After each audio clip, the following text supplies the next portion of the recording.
함께 사도들의 신앙을 고백하면서 새벽 기도를 시작하도록 하겠습니다. 전능하사 천지를 만드신 하나님 아버지를 내가 믿사오며 그 외아들 우리 주 예수 그리스도를 믿사오니 이는 성령으로 잉태하사 동정녀 마리아에게 나시고 본디오 빌라도의 고난을 받으사 십자가에 못 박혀 죽으시고 장사한 지 사흘 만에 죽은 자 가운데서 다시 살아나시며 하늘에 오르사 전능하신 하나님 우편에 앉아 계시다가 저로서 산자와 죽은 자를 심판하러 오시리라. 성령을 믿사오며 거룩한 공회와 성도가 서로 교통하는 것과 죄를 사하여 주신 것과 몸이 나이 사는 것과 영원히 사는 것을 믿사옵나이다. 아멘. 찬송가 250장을 함께 찬양합니다.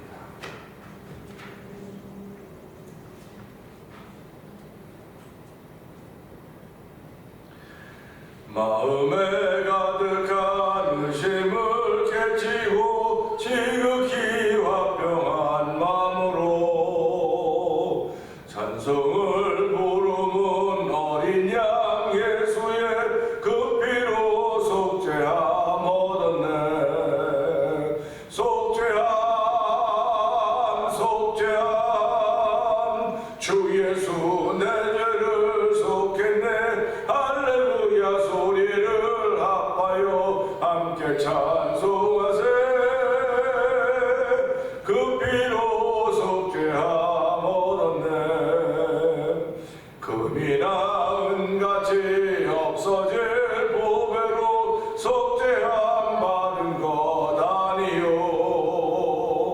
거룩한 하나님 어린 양 예수의 그 피로 속죄함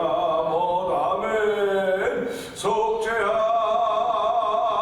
속죄함 주 예수 내 죄를 속했네. 할렐루야 소리를 합하여 함께 찬송하세. 그 피로 속죄함 얻었네. 나 같은 죄인이 용서함 받아서 주 앞에 올담 얻음은 확실히 믿기는 어린 양 예수의 그 피로 속죄함 얻었네. 속죄함 속죄함 주 예수 내 죄를 속했네. 할렐루야 소리를 합하여 함께 찬송하세. 그 피로 속죄함 얻었네. 거룩한 천국에 올라간 후에도 넘치는 은혜의 찬송을 기쁘게 부르는 어린 양 예수의 그 피로 속죄함 얻었네. 속죄함 속죄함 주 예수 내 죄를 속했네. 할렐루야 소리를 합하여 함께 찬송하세. 그 피로 속죄함 얻었네. 나 같은 죄인이 용서함 받아서 주 앞에 올담 얻음은 확실히 믿기는 어린 양 예수의 그 피로 속죄함 아멘. 속죄함 속죄함 주 예수 내 죄를 속했네. 할렐루야 소리를 합하여 함께 찬송하세. 그 피로 속죄함 얻은 거룩한 천국에 올라간 후에도 넘치는 은혜의 찬송을 기쁘게 부르는 어린 양 예수의 그 피로 속죄함 얻었네. 속죄함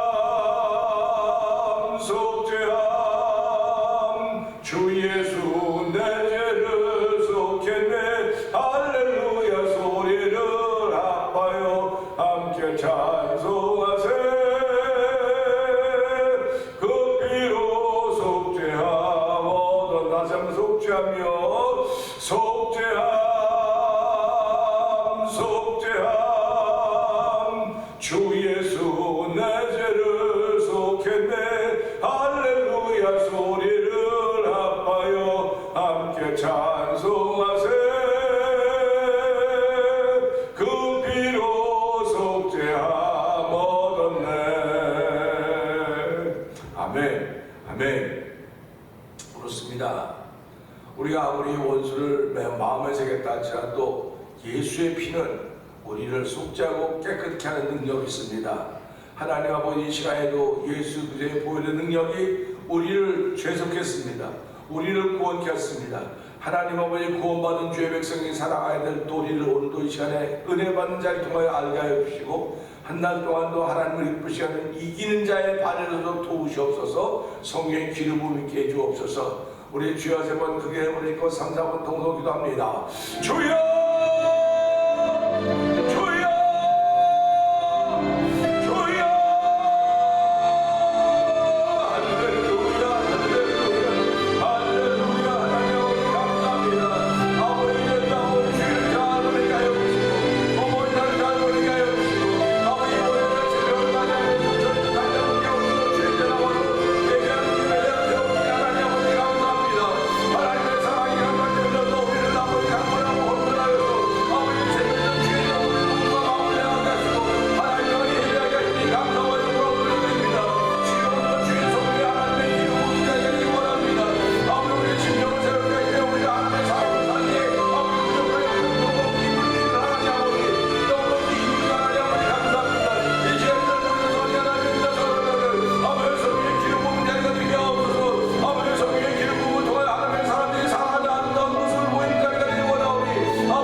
하루를 시작하는 출정의 시간입니다.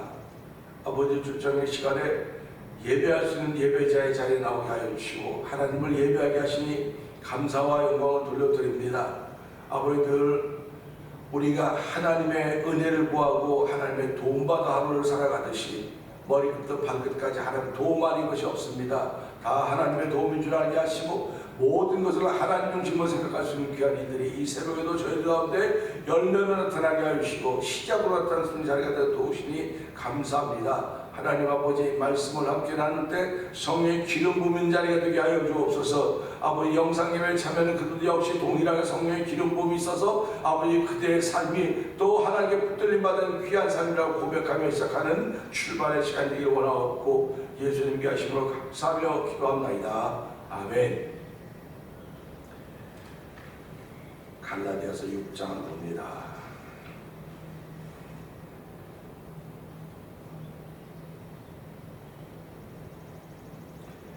형제들아, 사람이 만일 무슨 범죄한 일이 드러나거든 신령한 너희는 온유한 심령으로 그러한 자를 바로잡고 너 자신을 살펴보아 너도 시험을 받을까 두려워하라.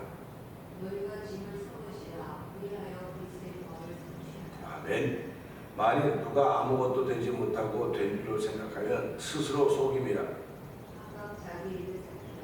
우리라는 자랑할 것이 자기에게 있어도 남에게 있지 않으라. 각각 자기의 짐을 질 것이라. 가르침을 받는 자는 말씀을 가리키는 자와 좋은 것을 함께 하라. 스스로 속이지 말라. 하나님은 업신여김을 받지 아니하시나니 사람이 무엇으로 심든지 그대로 거두리라. 자기 입술을 위하여 심는 자는 그것으로 사거질 것을 거두고 성령을 위하여 심는 자는 성령으로부터 영생을 거두리라. 우리가 선을 행하되 낙심하지 말지니 포기하지 아니하면 때가 이름에 거두리라. 그러므로 우리는 기회에 있는 대로 모두에게 착한 일을 하되 더 위기를 받은 들에게 하지만 아멘. 내 손으로 너희에게 이렇게 큰 글자로 쓴 것을 보라. 그 빛의 모양을 내가 아는 자들이 고쳐 너에게 할례를 받게 하면 그들이 그리스도의 십자가로 말미암아 박해를 면하려 하는 뿐이니라. 할례를 받은 그들이라도 스스로 율법은 지키지 아니하고 너희에게 할례를 받게 하려 하는 것은 그들이 너희의 육체로 자랑하려 함이라. 그러나 우리는 우리 주 예수 그리스도의 십자가 외에 결코 자랑할 것이 없으니 그리스도로 말미암아 세상이 나를 위하여 십자가에 못 박히고 내가 또한 세상을 위하여 구원하노라. 할례나 무할례가 아무것도 아닌데 오직 새로 지으심을 받은 것만이 중요하니라. 무릇 이 규례를 아는 자에게와 하나님의 이스라엘에게 평안과 공의를 있을지어다. 이후로는 누구든지 나를 괴롭게 하지 말라. 내가 내 몸에 예수의 흔적을 지니고 있노라. 그대들아 우리 주 예수 그리스도의 은혜가 너희 심령에 있을지어다. 아멘. 아멘. 갈라디아서를 함께 새벽마다 쭉 보면서 드디어 6장에 도달했습니다. 6장에 도달하면서 사도 바울이 갈라디아 사람들에게 무엇에 대해서 글을 썼는가 하는 이야기를 다시 강조하고 있습니다. 그러니까 시작과 끝이 같다는 거예요. 시작과 끝이 같다. 하나님께서 세상을 창조하신 것이 시작입니다. 그러면 시작을 창조하셨다고 한다면 끝도 시작과 끝이 같은 거예요. 그래서 나는 알파와 오메가의 시작과 끝이요 처음과 나중이라고 했던 주님의 음성을 들을 수가 있는 것입니다. 시작과 끝이 같다고 하는 것은 시작이 요만하면 끝도 요만하다는 뜻이 아닙니다. 시작했던 목적이 있는 겁니다. 시작했던 목적이 있어요. 그 시작했던 이유가 있다니까요. 그럼 끝도 역시 그 목적과 부합해야 되고 이유도 부합해야 된다는 이야기입니다. 시작은 장황하게 했는데 끝을 희미하게 맺는 수도 얼마나 많습니까? 우리는 그걸 용두삼이라고 한다고요. 신앙인들도 용두삼이의 삶을 살아가는 경우가 많이 있습니다. 해마다 연초가 되면은 좋은 계획, 좋은 생각, 하고자 하는 걸 적어놓은 것까지는 않는다 할지라도 하고 싶은 그런 목표들이 있을 것입니다. 지향하는 것들이 있을 것입니다. 그런데 이제 5월달쯤 되면은 이제 많이 시들어졌어요. 이제 많이 시들어졌습니다. 많이 시들어져서 그냥 처음에는 팍팍 하더니 이제는 시들어졌어요. 점점 시들어져서 그것이 뭐 인생사가 아니냐고 그렇게 말할 수도 있습니다. 그러나 인생사라고 하는 것도 시작을 내가 하나님으로 시작했으면 끝에도 하나님으로 끝을 맺어야 되는 거예요. 믿음으로 시작해서 믿음으로 맺어야 되는 것입니다. 그렇기 때문에 사도 바울은 이 무리하고 악한 자들에서 우리를 건지시옵소서 믿음은 모든 사람의 것이 아니라고 했던 것을 기억하는 것입니다. 결국 믿음은 지키는 사람들의 몫이라는 겁니다. 그러니까 우리가 살아가면서 내가 믿음을 지키는 사람 자리에 있는가 늘 자기 자신을 체크해 볼 수 있는 거예요. 내가 믿음을 지키는 자리에 있는가. 그래서 사람들은 그런 믿음을 지키는 게 예배당에 가야만 되느냐, 믿음을 지키는 게 꼭 그렇게 기도해야만 되느냐, 여러 가지 말을 많이 할 수 있어요. 그런데 믿음을 지키는 사람들은요 그 말에 귀를 기울이지 않습니다. 그래 이게 믿음을 지키는 자리야, 이게 믿음을 지키는 게 그런 말 하지 않아요. 그런데 믿음을 지키지 못하는 사람들이 그런 말을 하는 거예요. 믿음을 지키는 사람도 아무렇지도 않아요. 여러분 보세요. 진짜 머리가 공부도 잘하고 실력 있는 사람에게 사람들이 농담으로 이런 바보같이 일하네 이것도 모르냐 그럴 때 그 사람은 웃어요. 왜? 자기하고 상관없는 얘기거든요. 자기하고 상관없는 얘기예요.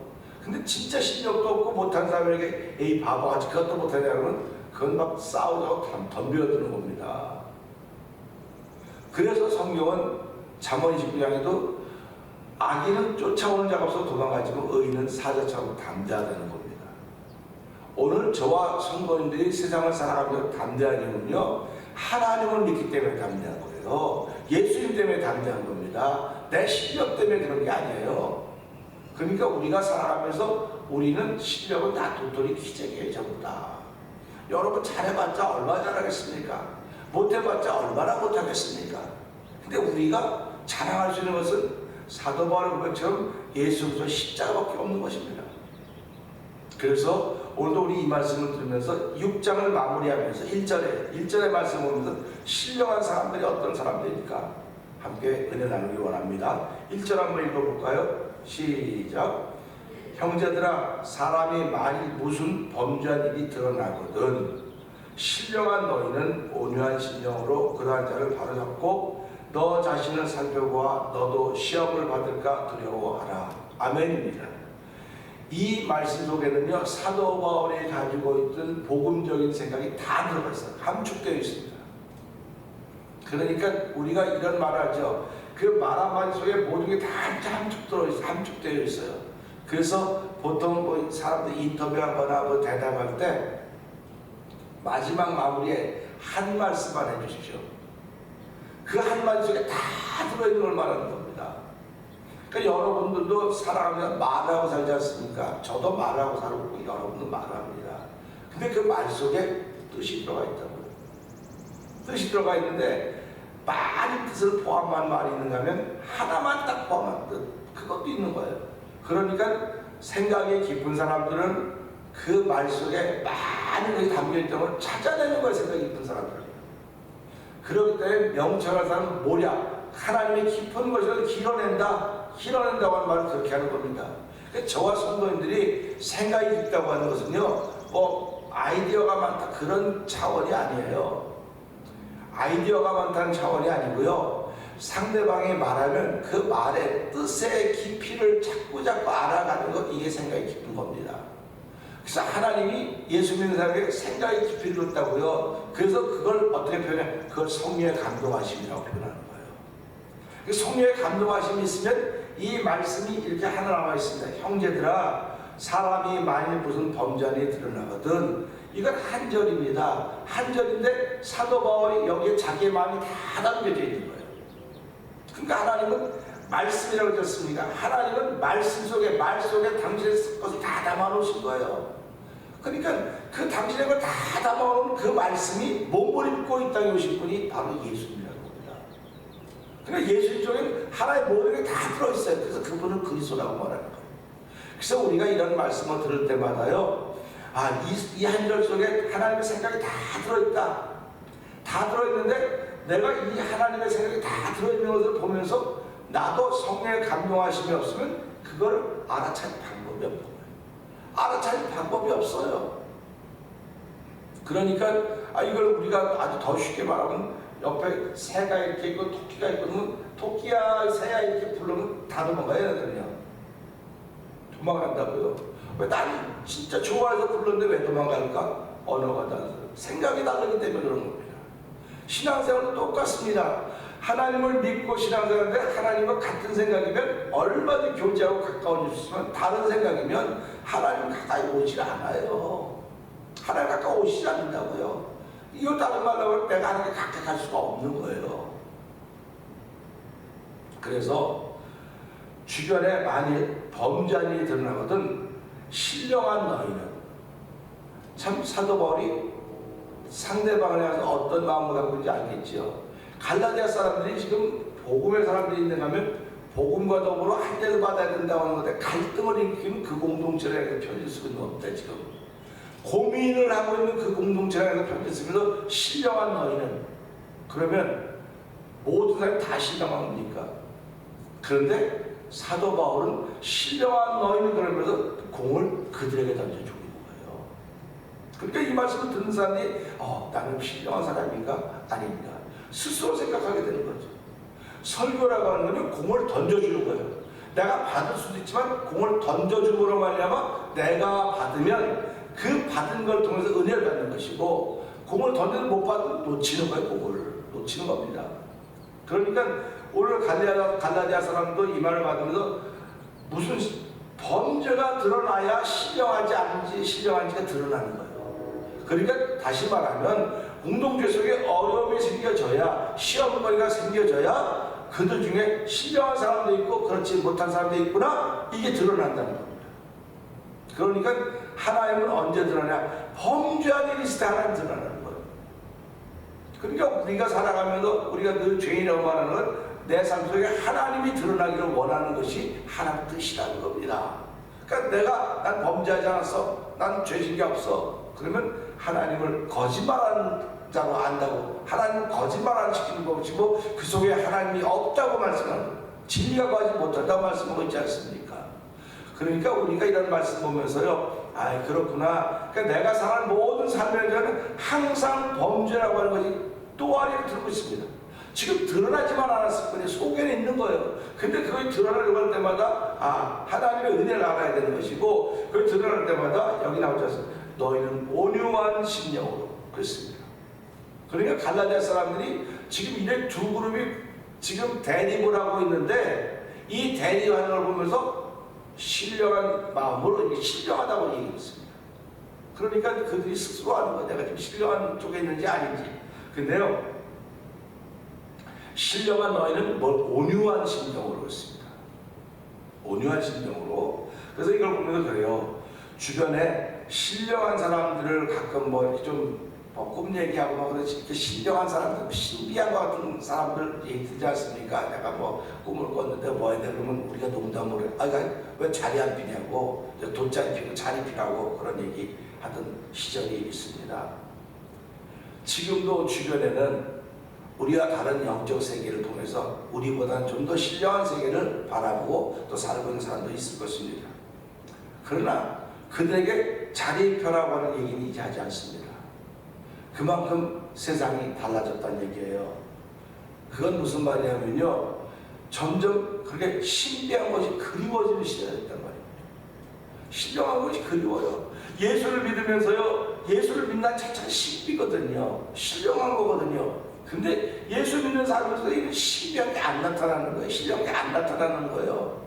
이게 엘리 제사장 시대 때 하나님의 일이 흔히 나타나지 않다는 똑같은 겁니다. 그만큼 시대가 우리들을 악하게 만들고 타락하도록 만드는 거예요. 그러니까 하나님의 이상이 나타나지 않을 때 사무엘에게 하나님의 말씀하시기 나타나지 않습니다. 지금도 사무엘 같은 사람들이 있다는 사실을 기억해야 되는 것입니다. 근데 그들은 하나님의 음성을 못 알아들어요. 근데 비록 타락했지만, 비록 망가져 있지만 그에게 묻는 거예요. 나를 불렀습니까? 나를 불렀습니까?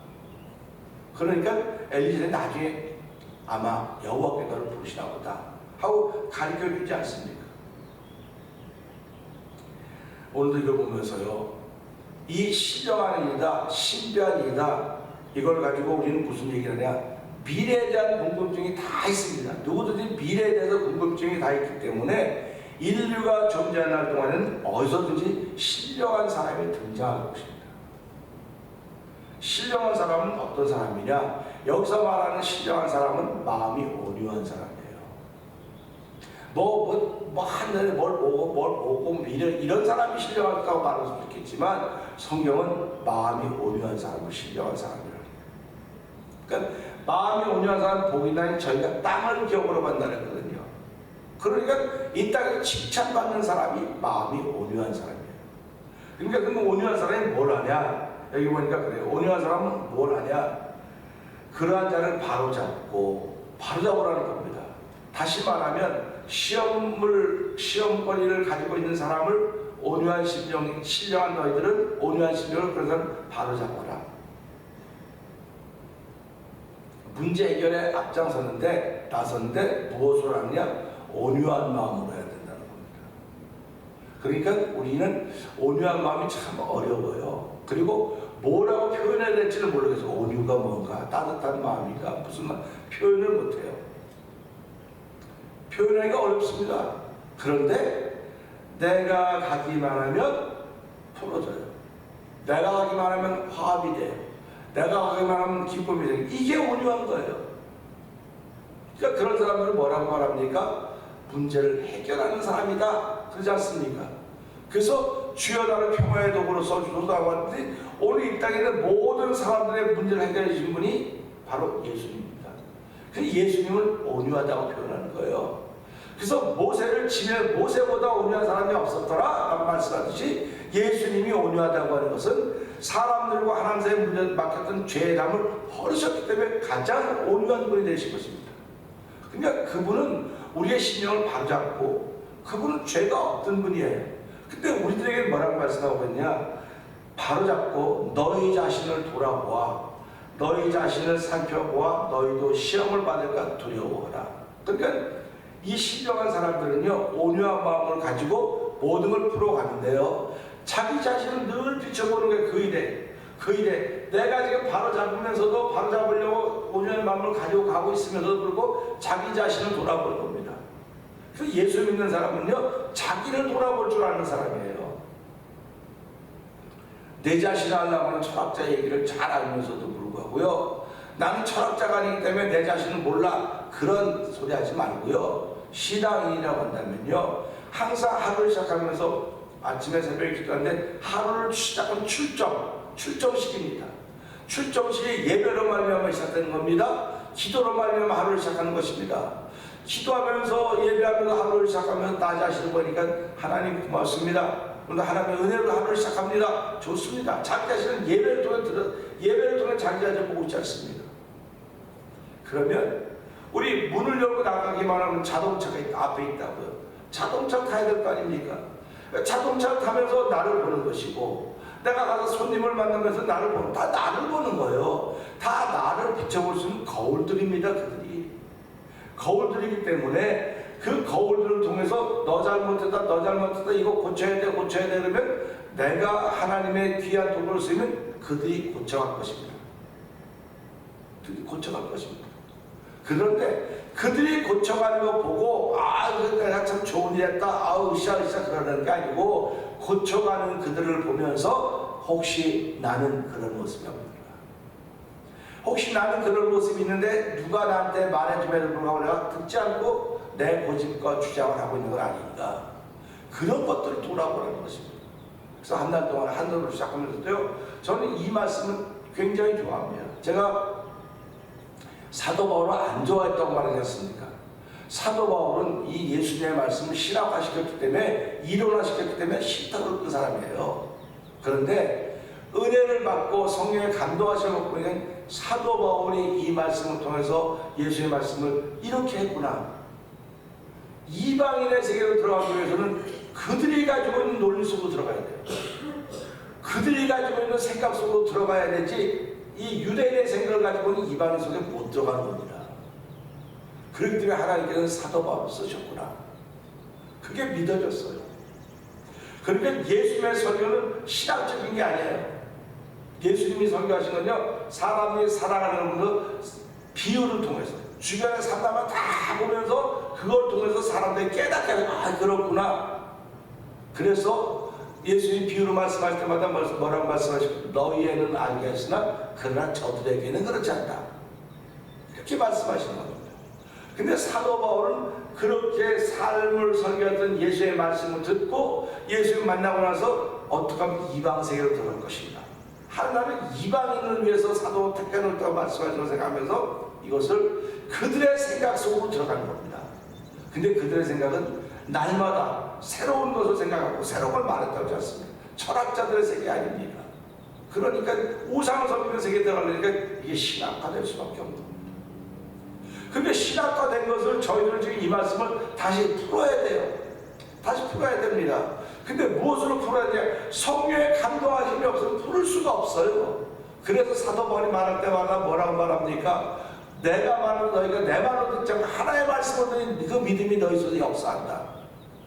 신학적인 것이 무슨 역사가 있겠습니까? 신학은 학문인데. 그런데 그들이 신학적인 말을 들을 때 하나님의 말씀을 들으니까 성령이 역사하신다는 겁니다. 오늘 우리가 말씀을 들을 때 이 말씀도 마찬가지입니다. 내가 신령하고 온유한 심정이 다 잘한다 할지라도 여기서 끝나면 안 되는 거예요. 이게 시작이라고 하면 끝은, 그럼 나 자신을 살펴봐서 나도 시험을 받을까 두려워하라, 너 자신도 시험을 받을까 두려워하라, 이 말씀으로 끝나니까 결국 하나님을 범사에 인정하는 일이 여기서 생기게 된 것입니다. 오늘 한 날도 하나님, 내가 오늘 신령한 마음을 가지고 시작하는데, 신령한 사람을 시작하는데 신령한 사람은 온유한 마음을 가지고 있어야 됩니다. 근데 그 온유한 마음을 갖는다고 해서는 결국 남만 바로잡는 것이 아니라 나도 바로잡아야 되는 것입니다. 내 자리가 튼튼해져 갈수록 하나님이 온유한 마음을 바로 지키서 은혜 베풀어 주시옵소서. 한 달 동안 성령 하나님 나와 함께 하시사 이 말씀의 깊이와 넓이를 알 수 있는 생각을 주셨으니 이 마음 가지고 하루를 시작할 때 하나님 복 있는 하루가 되게 하여 주시옵소서. 우리 이 말씀 들고 주여 세 번 크게 부르짖고 삼답을 통로 기도합니다. 주여